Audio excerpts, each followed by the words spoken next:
Hindistan ile Pakistan'ın bir senaryo olarak savaşacağı videoya hoş geldiniz. İlk olarak Hindistan'ın başkenti Delhi'de bir bombalı saldırı gerçekleşti. Herkes bunu kimin yaptığını merak ediyordu. Derken Hindular kesinlikle bu iş Pakistan'ın altından çıkmıştır diyerek suçu Pakistan'ın üzerine attılar. Ardından Hindistan Pakistan'a savaş ilan ettiğini duyurdu. Pakistan ise bu suçlamaları başta reddetti fakat savaş ilanı gelince o da mecburen Hindistan'a savaş açtı. İlk olarak Hindistan Hava Kuvvetleri, Keşmir'in kuzeyindeki Pakistan'a ait helikopter ve uçak pistlerine yönelik kısa menzilli füze atışlarıyla hava üstünlüğü kurmaya çalışıyordu. Derken Hindistan'dan bir açıklama geldi ve sınır ihlallerine karşı güç kullanılacaktır dedi. Pakistan'dan gelen cevap ise daha sertti. Her saldırı misilleme getirir. Toprak bütünlüğümüzü koruyacağız. Derken Pakistan'da misilleme bir saldırı yapmak için Hindistan'a ait olan Keşmir'in güneyine uçaklarını gönderdi ve önemli üsleri vurmayı başardı.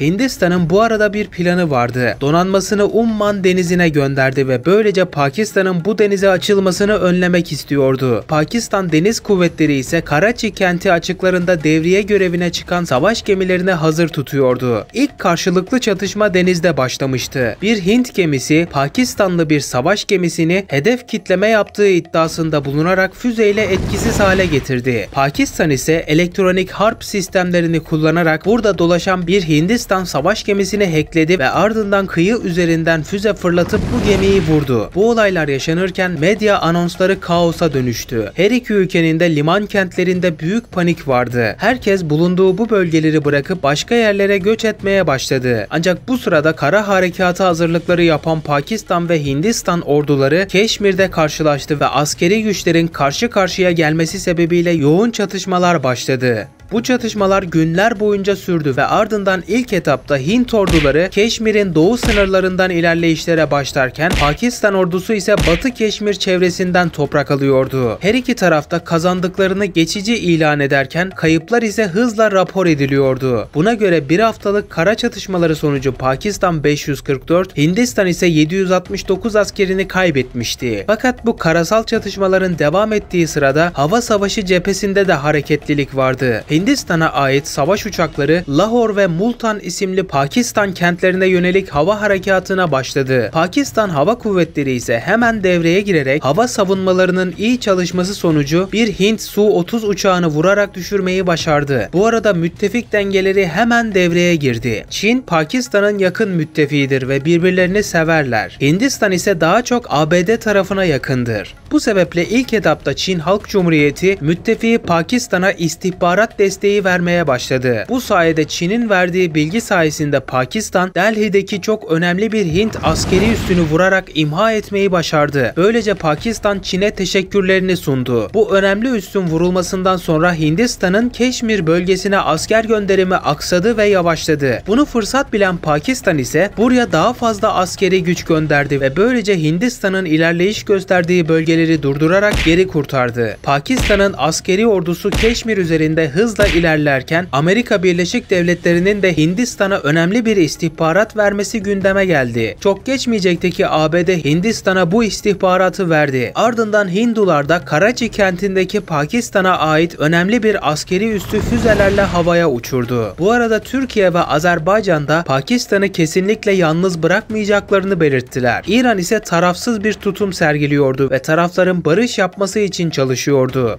Fakat Türkiye ve Azerbaycan İran'dan yardımların geçişine izin vermesini talep ettiler. Bunun üzerine İran bu talepleri onayladığını duyurdu. Ardından yardım kutuları yola çıkmıştı. Türkiye, Pakistanlıların savaşması için çeşitli 100.000 tüfek, 500.000 battaniye ve yemek gönderirken Azerbaycan ise 20.000 civarında silah, battaniye ve erzak yardımında bulundu. Derken bu yardımlar Pakistan'a ulaşmayı başardı. Böylece teşekkür ve minnettar olduğunu belirten Pakistan, bu yardımlar sayesinde daha rahat savaşmaya başladı. Öyle ki Keşmir bölgesinde ilerleyişlerini hızlandırdılar ve çok geçmedi ki Hint ordusunu buradan tamamen çıkartmayı başarmışlardı. Yani anlaşmazlık yaşanan Keşmir'in kuzeyi de güneyi de Pakistan'ın hakimiyetine geçmiş durumdaydı. Savaş alanının denizde, gökte ve ticarete yarattığı hasar hızla ekonomik ambargolara dönüştü. Hindistan, Pakistan limanlarına deniz ambargosu uygulamıştı. Yani deniz üzerinden Pakistan'a yardım gelemiyordu. Bu durumda Pakistan, Çin, Türkiye ve Azerbaycan'a Hindistan'a ortak bir çağrı yaparak şunları söyledi. Sevgili müttefiklerimiz, can dostlarımız, sizden ricam Hindistan ile ticaret antlaşmalarını iptal etmenizdir. Şu anda Hindistan'ın bize deniz ambargosu yapması ciddi sorunlara sebep olacak, dedi. Bunun üzerine ilk olarak Çin, müttefiki Pakistan'a yardım eli uzattı ve Hindistan ile olan tüm anlaşmalarını iptal etti. Bunun etkisiyle birlikte Türkiye ve Azerbaycan'da aynı şeyi yaparak Hindularla iletişimi komple kestiler. Bu arada Keşmir bölgesinde Hindistan yönetiminin gitmesiyle bölgede elektrik kesintileri ve su sıkıntısı yaşanmaya başladı. Çünkü Hindular bu bölgeye enerji göndermeyi bırakmıştı. Pakistan eğer burayı elinde tutabilirse Keşmir'i hızlı bir yapılandırmaya sokmayı planlıyordu. Savaşın ikinci ayına girildiğinde çatışmalar artık sadece Keşmir sınır hattıyla sınırlı kalmadı. Hindistan ordusu Pencap bölgesine sınırlı kara harekatları başlatarak hemen sınırdaki Lahore'u ele geçirmeyi başardı. Pakistan ise hızla düzenlediği karşı saldırılarla Lahore'un çevresine savunma hatları kurdu ve ordusunu yerleştirdi. Fakat Hindistan, Rafale isimli savaş uçaklarını kullanarak genel olarak Pakistan topraklarını bombalamaya başladı. Özellikle Lahore çevresine kurulan Pakistan'ın savunma hattını yoğun bir şekilde bombalıyordu. Aynı zamanda Hindistan'a ABD'nin yardımları da söz konusuydu. Amerika, Hindistan'a bir çağrı yaparak şunları söyledi. F-35 hayalet savaş uçaklarımızı size makul bir ücret karşılığında satmaya hazırız, dedi. Bunun üzerine Hindistan gerekli ödemeyi yaparak bu uçakları ABD'den satın aldı. Böylece hava gücünü arttıran Hindistan bunları da Pakistan'ın hava sahalarına göndererek önemli noktaları vurmaya başlamıştı. Bu olaydan sonra Pakistan ise Çin yapımı hava araçlarını ve uçaklarını kullanarak Hindistan topraklarına gönderdi. Ardından Pakistan'da Hindu üslerini vurmaya başladı. Bu sırada Pakistanlı bir F-16 pilotu Hindistan'ın stratejik bombardıman uçağını Karachi açıklarında düşürerek ülkesinde kahraman ilan edildi.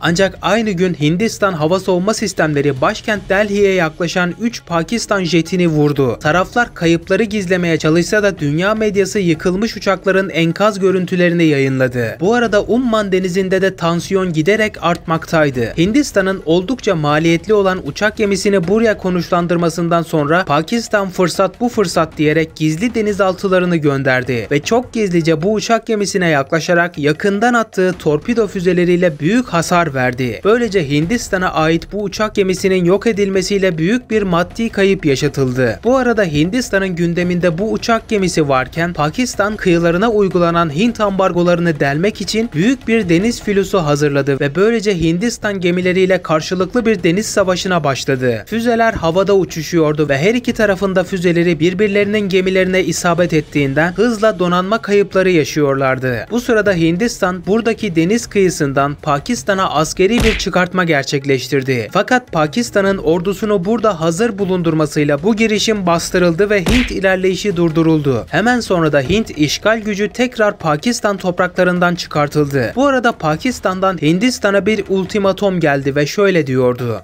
Eğer Hindistan yeni bir çıkartma girişiminde bulunur ve ilerlerse sadece Keşmir değil başkenti Delhi'yi bile kaybedebilir. Çin'den daha fazla destek almak durumunda kalırız, dedi. Fakat bunun üzerine Hindistan'da Pakistan'a bir ultimatom gönderdi ve o da şöyle diyordu. Biz bu savaşı sadece toprak için değil bölgesel liderlik için veriyoruz. Pakistan geri çekilmezse Karachi kentini tamamen işlevsiz hale getireceğiz şeklinde tehditte bulundu. İki ülkenin de birbirlerini tehdit etmesi sonucu bir süre her iki taraftan da hamle gelmedi. Fakat sonrasında en korkutucu gelişme her iki ülkenin de nükleer başlık taşıyan füze sistemlerini sınır hattına yakın bölgelere sevk etmesiydi. Henüz kullanılmadılar. Ancak bu durum dünyayı alarma geçirdi. Birleşmiş Milletler ateşkes çağrısı yaptı. Ancak sahada ne Hindistan ne de Pakistan geri adım atmıyordu. Bu arada kara harekatına devam etme kararı alan Hindistan, Pakistan'ın Pencap bölgesinde yer alan büyük şehir Multan'ı gözüne kestirmişti. Derken yeni bir sınırdan işgal için giriş yapan Hindular hızlı bir ilerleyişe giriştiler. Ardından Pakistan ise yeni bir savaş hamlesi yaparak Keşmir'deki gücünü Nirvana'ya ulaştırmıştı. Bu sebeple burada yer alan Hint gücünü rahatça kırıp ilerleyişlerine devam devam ediyordu. Pakistan'ın hedefinde ise söz verdiği gibi başkent Delhi bulunuyordu. Her iki tarafta hedeflerine ulaşmak için güçlerini arttırdı ve yaklaşık bir aylık bir aradan sonra Hindistan Multan'ı ele geçirdi ve hakimiyetine aldı. Pakistan ise Hindu başkenti Delhi üzerinden yeni bir askeri gücün karşılarına çıkması sonucu Delhi yakınlarında durduruldu. Savaşı kimin kazandığı belirsizdi. Pakistan, Keşmir ve Hindistan'ın ana topraklarından bir kısım toprak almışken Hindistan ise Lahore ve Multan gibi önemli şehirleri ele geçirmişti. Sizce hangi taraf daha avantajlı konumda? Yorumlara yazabilirsiniz. Savaş burada son buldu ve barış antlaşması da imzalanarak sınırlar bu şekilde belirginleşti. İzlediğiniz için teşekkürler. Daha fazlası için abone olmayı unutmayın. Kendinize iyi bakın, hoşça kalın.